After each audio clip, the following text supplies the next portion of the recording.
Okay, so I have a blog, and it sometimes feels like I am that person at the networking group in the corner with no one to talk to, because I write lots of articles, put a lot of thought and time into those, and then no one comments on them. So how do I get more people to comment? Well, people would first off need to know that you have a blog.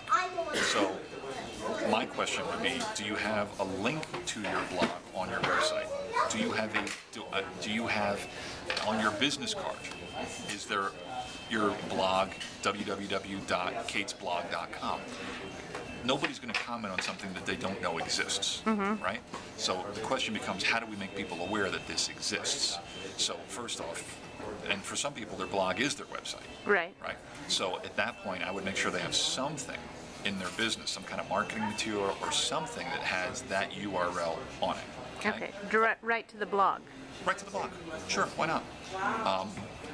If you have a LinkedIn, a Facebook, or a Twitter profile, it would make sense to have a link to your blog on those things. Cross-linking to yourself, sort of. Absolutely. If you have a newsletter that goes out once a week, once a month, and every time you meet somebody, the most important list you're probably ever going to have in your life. In the old days, it was your Rolodex. The 21st century Rolodex is your email list. Everybody you come in contact with, get their email address and ask them if they don't mind if you add them to your newsletter. Most people are going to say, sure, add me to your newsletter. And over time, your email list is going to become gold.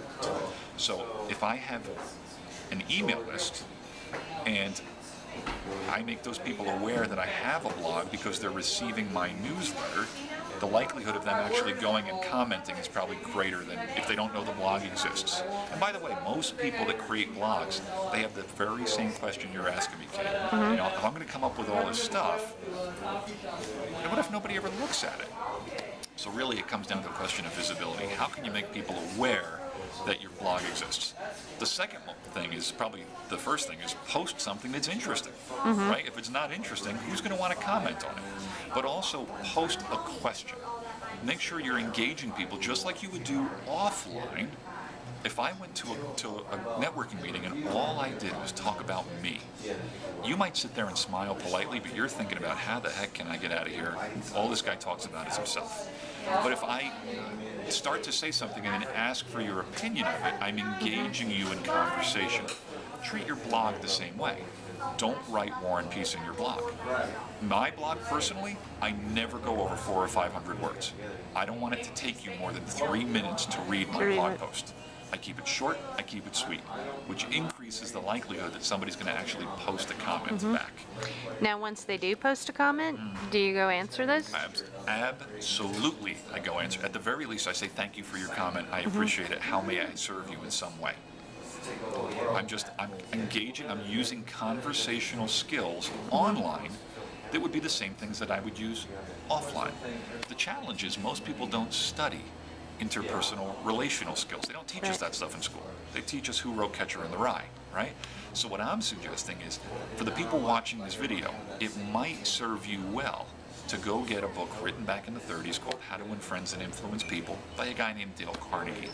And all the principles in that book, written almost 100 years ago, are just as applicable today. They're all about engaging people, asking people about themselves, letting them talk so they can get a word in. All these simple conversational skills that most people have never studied, and by the way, have all the evidence to prove they've never studied. That's the Jersey sarcasm.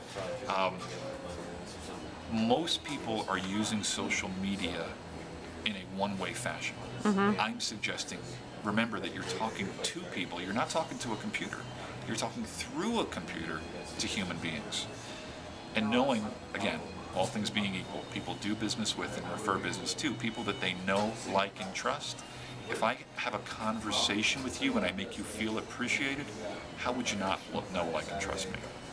But if you feel like you're being sold something all the time or being pitched something all the time, it doesn't lend itself to a know, like, trust relationship. Does that make sense? It does, and I'm getting the feeling that one thing I need to remember is to always ask myself, how do I get people to know me, like me, and trust me? Right. Whether it's face-to-face, on the web, on a blog, Facebook, LinkedIn, or Twitter. I really want to thank you for sharing all of your wonderful knowledge and experience with us, and hopefully we can continue these conversations sometime soon. Thanks, Thank you. Kate. I'm looking forward to it.